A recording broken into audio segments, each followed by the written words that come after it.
Hello, everybody. Thank you for tuning in to a Wolf Sports Network official interview with head West Georgia football coach, Coach Joel Taylor.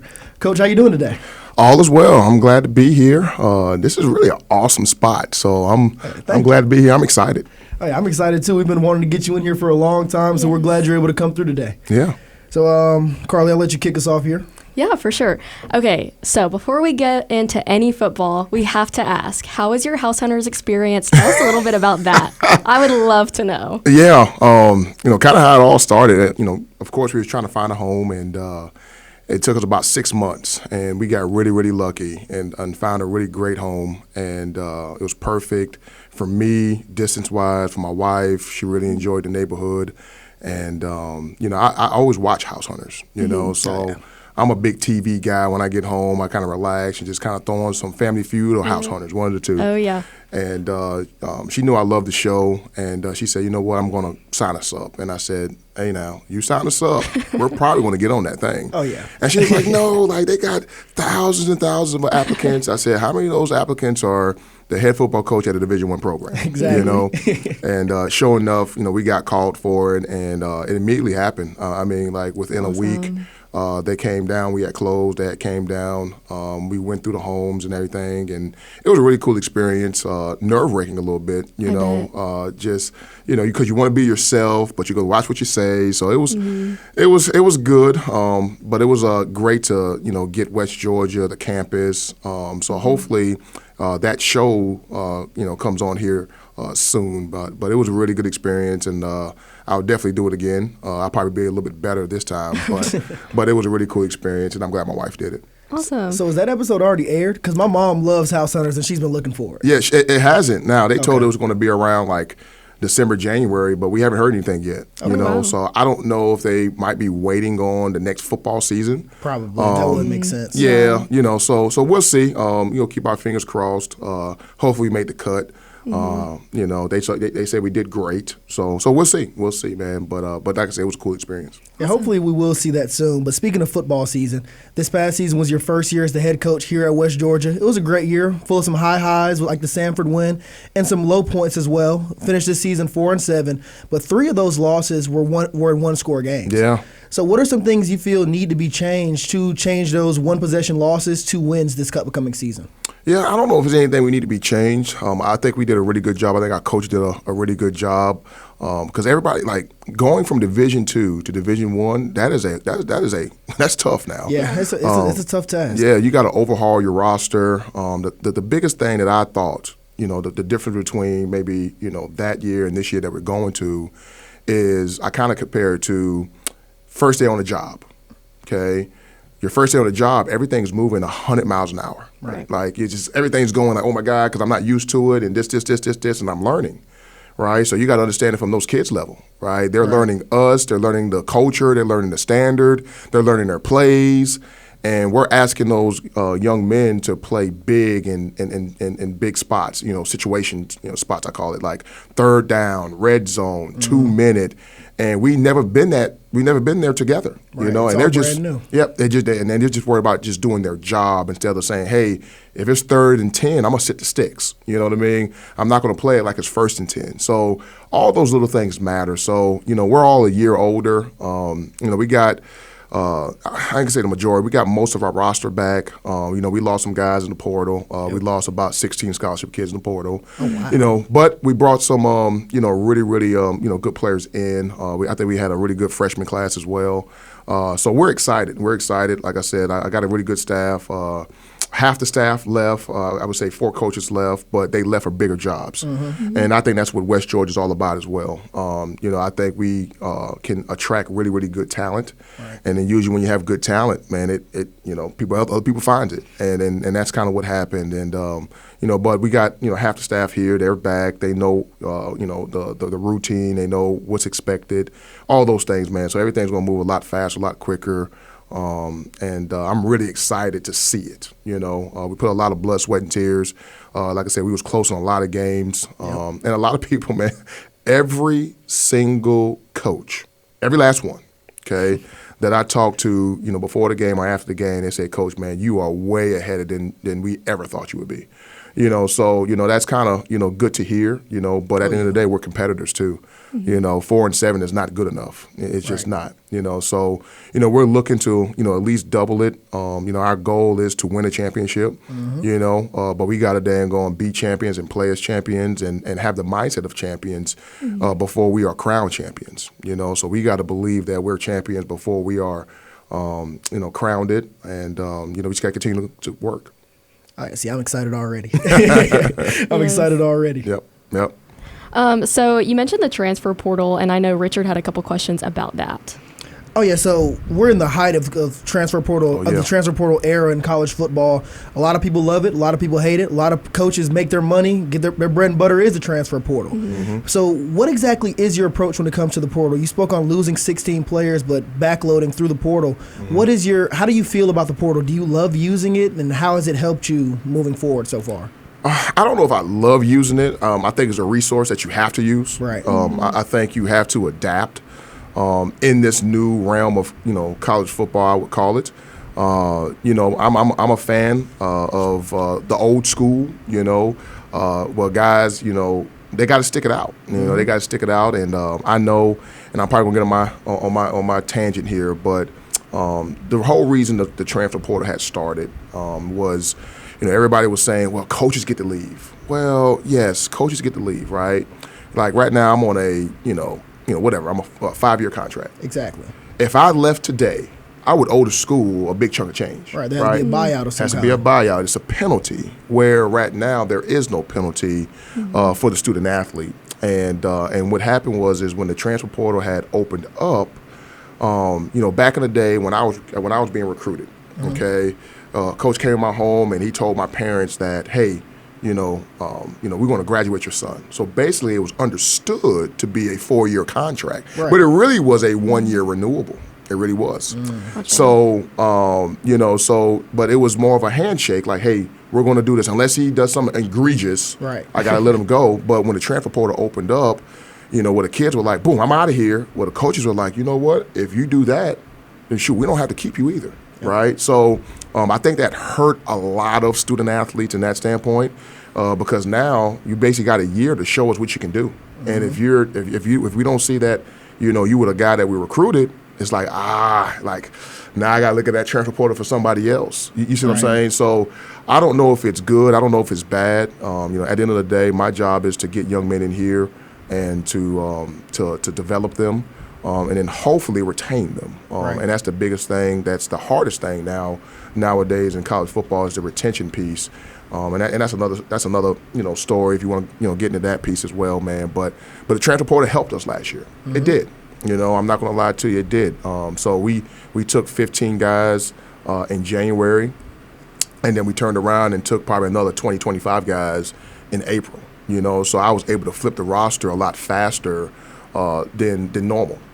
So it helped us, So like I said, it has some good, it has some bad to it, but at the end of the day, I want our young people to, not think everything is greener on the other side. Exactly. And it's not. You're going to have to go through some trials and tribulations, things of that nature. Now, if you're being treated wrong, no doubt, man, use the transfer portal, get out of here, man. But, if you're not starting and you're upset, I don't think the transfer portal, it's going to help you because you're going to go to a team that ain't good enough, and you're not going to have a great experience. So, but that's my thoughts. I probably went a little bit too long talking about the transfer portal, man. Oh no, that was just fine. Yeah, but it's a major deal, and then the transfer portal gets a lot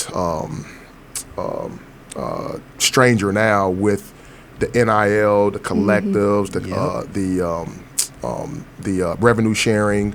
And there's a lot of money in college football. There is. Yeah, there is. And, the one thing I want everybody to understand is I want players to get paid. I really do. But the whole spirit of the rule has changed. When the NCAA, put out the NIL, that was name, image, and likeness.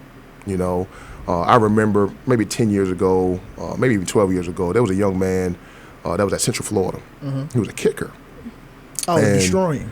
Yeah, and he had a major YouTube following, major. And the NCAA said you can't make money off your name, image, or likeness, and that is wrong. Yeah, it is. He built a brand for himself, and he should be able to recoup the rewards for it. And that's what the NIL is supposed to be. What has happened is NIL has moved to collectives, okay? Now collectives, right, are just paying young people, right? They'll step, let's just say if we had a collective, and like I said, I got no problem with it. Let's say we had a collective and we paid a high school kid more than a kid that we paid on our football team already, right? And we're just basing it off potential. He hasn't did anything for West Georgia, nothing for West Georgia, so why would he deserve that type of money? You know what I mean? Yeah, so it makes sense. So that's the thing, and now we're getting into the revenue sharing piece, where now schools can use their athletic budget to pay our young people. So. Right. Then the players are essentially on salary for the university. In a sense, yeah. In a sense, so the game is changing, and we're not in that space yet, so I'm going to go ahead and say that right now. We're not in that space yet. This is a build. Hopefully maybe in the next 3 or 4 years we can be in that space. Right. But right now we're not. Right now we got to, do a great job of, first off, selecting the right type of people. That's the first thing. I always tell, it's 4 things to building a team and maintaining a team. First thing, it starts with evaluation. We got to be a great evaluators. So when we're looking at a kid, you got those certain traits. Hey, what's that kid? What's going to make that kid great? All right. Then the next thing is we got to have the acquisition piece. Right. You got to be able to acquire that talent. Then the next thing you have to do, you got to develop that talent. Okay. And then once you develop it, you got to be able to retain that talent. Exactly. That is my number one job, is to do those 4 things. And, if it's, through the portal, if it's high school, things of that nature, that's my job. We got to do a great job with that. And if we do that, I think we can sustain the success. But I do think we have to do a great job getting back into the high schools and getting out of the portal. Out of those 16 guys that I told you that jumped into the portal, 13 of them were scholarship kids. And 10 of them were kids that we recruited the previous semester. So they played 1 season as 10 guys, and they left. Hit the door. Right? There's no way that we can have that revolving door. Exactly. Right? Because now I'm starting over again. So remember I told you the first day on the job? Starting from square one. It's the same thing. So, if we can do a great job, with our high school recruits and be able to keep them and graduate them. Right. That's the whole thing that's getting lost in this whole thing. Deal is, if a kid jumped from school to school to school to school, right, he has no loyalty to any of those schools. Zeros is not a Nathan, right? He may get a degree, but he has no loyalty, right? So like when you look back at 15, 20 years from now, like who are our true fans? You know what I mean? Like, and as a fan, right? Like when I grew up, man, like Herschel Walker. Like he was the guy. Oh yeah, Herschel was a monster. He was a guy, right? But you were able to see Herschel from freshman, sophomore, junior. So you were able to follow him. So when you bought his jersey, it meant something. Right. Right. But if somebody comes here for 1 season and then they're out of here, it's like, I bought this jersey, man, get out of here. Yeah. You know what I mean? You barely knew the guy. Yes, I barely knew the guy. But it's the same thing with collectives. Like, why am I going to, throw all this money at this individual and he's not loyal to the institution? Right. So it's a lot that goes into it, and I probably went down too much of a rabbit hole. Oh, no, you're fine. But those are my thoughts, and like I said, I want players to get paid, and I want they're gonna have the dang on best team. But how do you do that? And how do you retain it? I think that's the question. Yeah, the so-called tangent that you just went on was the perfect segue into the next question, because high school recruiting has been the name of the game in college football for years. That's how you build your culture. That's how you build your brand. That's really what programs are built on, high school recruiting. But now it's become kind of devalued because of the transfer portal. Why get somebody that's unproven? I can go get this guy that had a decent year last year, or I already know what I'm getting from this person. So when it comes to high school recruiting, has your approach changed any with this new transfer portal era that we're living in? It has. So for us, when you see our high school recruits, they have to be mid-year kids. And basically what that means is they got to come in January. Okay. Right? No longer will we take guys coming in June. Okay. Right, just because it takes, when a guy comes in June. So let's just say I bring in 20 kids in June. Okay, well maybe 3 or 4 of them I can get ready to go by the time the season starts. Right. Okay, but if I bring those young people in January, I got 6 to 7 months to get those kids ready. So out of that 20, maybe 15 of them are ready to go. It makes sense. Right? They'll go through spring with you, summer, fall. Exactly. So now that makes my roster a lot deeper as well, right? So when you talk about special teams, things of that nature, our roster's deeper. So, and then the other piece that I think that gets lost is, right, so I got that kid from January to the end of the season, right? Okay? So if somebody was to leave, well, then that kid's going to be ready to go the next season because he got another spring and a summer. Yeah, no doubt. He's going to be ready to ball. He's going to be ready to ball. So, I don't know if it's the right thing, but that's what we're going to do. But we're going to try to get away from the transfer and, like I said, dive more back into the high school. But the high school kid has to be a mid-year kid. If he's not a mid-year kid, he better be a football playing just. He better be Cam Newton for us to take him in June. So if you ever see us take a guy in June, he's a hell of a player. Beast. Oh, ain't no doubt. Ain't no doubt, man. Ain't no doubt. Sounds good. That's an interesting approach. I'd never thought about that until this point. It used to be uncommon for people to come in as an early enrollee. They were kind of looked at differently. Right. But now that might be the standard here at West Georgia and going forward in college football, that's very interesting. And everybody can't do that. I want to make that clear too. Because a lot of times you say, well, they're doing it. Why can't they do it? Well, for us, the beauty of West Georgia, all right, is our recruiting geography, right? The first thing is West Georgia is a bordering state, right? So basically what that means is any school that borders Georgia gets in-state tuition. That's first. Okay. See, I didn't know that. Yes. So you have Florida, South Carolina, North Carolina, Tennessee, Alabama. Right, so that is the Southeast. Yeah, the entire Southeast region. So we have a bigger pool of really, really good talent than anybody else. Okay, so for us, right, I know that we're going to cut off probably 33% of our recruiting geography. I already know that because we're only taking mid-year kids. Right. But to me, that's worth it. So, but that's like I said, being at West Georgia. It has its advantages, and I always tell our coaches too, man. If we get a kid on campus, man, we're gonna sell them, man, because we got so many things to offer here. Oh, yeah, it's a lot of great stuff here. Yeah, this place, man, is a tremendous place. It really is, and I'm not just saying that because I'm the head coach, right? The one thing you always know about me, I keep it real. I keep it real. This is a tremendous place, and I'm blessed to be the head coach here. And we're going to get this thing rocking and rolling. It's going to be a daggone juggernaut. I can't wait to see it. Yeah, but you got to build it first. That's the thing. Like everybody thinks it's a quick fix. It's not. We're doing a great job of building it the right way, so we can then go sustain the standard of excellence here. Yep. Yep. So speaking of rocking and rolling, your spring practice is off to a good start. Oh, yeah. And our spring game is next Saturday. Yeah. Tell us how you feel about that, and if you have any questions that you're going to have answered at that game. Yeah. I tell you this, first of all, I'm excited about the spring game. That's first off. I love the spring game. I love the spring game as well, right? But going into it again, like college football is changing. And I know you probably heard Nebraskas, the Tennessees, things of that nature. They're not having spring games anymore. I was just about to mention that. Yeah, they're not having spring games anymore.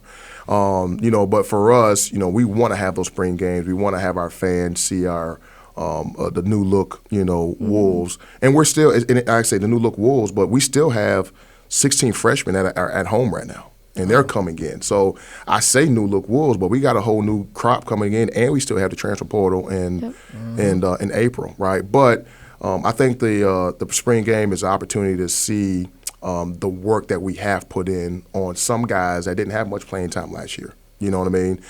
They bust their butt on the scout team or whatever it is, and in the weight room, and now you guys get a chance to see the next big player. And so I'm excited about this opportunity. The thing is, you always cross your fingers. You don't want nobody to get hurt, right. But you want it to be very, very competitive. But we're going to get out there rocking and rolling at 2:00 on March 8th, and it should be a good one. Oh yeah, I'm really excited for it. I've loved spring games my whole life. Both my parents, they met at the University of Georgia, and it used to be our tradition to go to the spring game every single year. I live for it. So going into the spring game next Saturday, March 8th, what are a few players that we should look out for going into it? Players, like you've said, have been busting their butt all off season, even during the season last year, getting ready for this moment. Yeah. I would say maybe Latrell Morrell. Okay. Latrell, he was our third team running back, last season, and not because of a billing thing of that nature. We had two good, older players, and he's a young guy that I think is extremely talented. Guy behind him is Bryce Hicks. He's the Carrollton favorite. I like to call him the mayor. He's the mayor of Carrollton. Yep. Everybody loves Bryce, man. So get a chance to see him in that running back room. The one place, man, I think we're going to be really we're going to be way better than we were last year is the offensive line. There we go. I'm excited about those guys. We brought in about 4 or 5 transfers. We got 2 freshmen coming in, but the guys that were on our team last year, Misiola, he's our center. Bryson Wilson. Bryson Wilson got banged up last year, so you get a chance to see him. Cedric Richardson. Cedric Richardson actually a transfer from Mercer. He was with me. I recruited him at Mercer, and he was on the roster last year. So guys like that I'm excited about. And then let me see, wide receiver. I think we have probably one of the best cores in our league as far as wide receiver wise. Excited to see what Bryce Dickerson does. I think he's one of the better tight ends in our league. So that's from the offensive side of the ball. Defensive line wise, I think Festus Davies. Okay. Festus, he redshirted last year, but I think Festus have a lot of ability. If he can put it all together, man, he can be a special player. Let's see here. Rob Johnson. Okay. Rob Johnson, he's another Carrollton guy. And let me see, Micah Thurman at linebacker, Jay Carter at linebacker. We got some young linebackers as well, man, true freshmen that just came in that I'm excited about as well. And in the secondary is brand new, basically. Okay. The only starter we got back is Chiari. So it'll be interesting to see who comes out of that, that cream, I should say. What cream rises to the top. So I don't want to say any names there yet because we're still mid-practice. But I do like the guys that we do have. I really do. So yeah, that's exciting. A lot of familiar names and new faces to watch out for this upcoming spring. I'm super excited for that. Yeah. I'm going to go back, listen to this recording, and write down all those names so I can watch out for them during the game. Yeah. Super excited to hear about those guys. Good. Yes. And, after the spring game, August 28th will be here before you know it. Road game against Sanford. What's your message to the entire UWG community as you head into your second season here? The message is, I've never judged success off of wins and losses, right? So I don't want them to look at 4-7. Some people look at 4-7 and like, man, shoot, y'all did way better than y'all were supposed to. But I really judge success off of growth. And the amount of growth we've had since I've been hired has been tremendous. And our kids, they love playing for West Georgia. They love playing the game of football. They got passion. And we're Carrollton's team. I know they got Carrollton Trojans. I get all that, okay, right? But UWG, everybody loves UWG, and we are Carrollton's team. And we're, sooner rather than later, we're going to be dang on Georgia's team. I know. I know you got the Bulldogs, all that type of stuff, man. Yeah. But I like to say if UWG football was a stock, you better buy low. You better buy now. Okay, you better buy now. So, but we're going to have a great brand of football, and like I said, we're excited for our fans to come on out, the community, our student body. I don't like to make guarantees and none of that nature, man. But you're going to get a team that's going to play the way you're supposed to play, hard nosed, tough, smart, and they're going to execute this year. Rather, last year we didn't execute as well because we were young. Sounds amazing. I can't wait. Like, just doing this interview, I'm super excited for the season. I was already ready for it. I love all sports, but look, I'm a football guy, especially college football. Yes, sir. So now, Carlie, you just mentioned August 28th on the road at Sanford. I can't wait. It's going to be an amazing game. And Coach Taylor, I just want to take the time to thank you for coming in, having this sit-down interview with us. Yeah. Hopefully, we'll be able to have you in before the season starts this upcoming fall. Anytime, man. As long as I'm not at practice. Yeah. I'm pretty much wide open for the most part. Sounds good. So anytime we get a chance to talk, I love this. This is awesome. Y'all guys do a tremendous job. Just let me know. Awesome. Thank you, Coach Taylor. We really appreciate it. And thank you all for tuning in on YouTube. Be sure to hit the like button and subscribe for more of the best West Georgia sports content you'll find out here. Thanks a lot, Coach. Thank you. Go Wolves.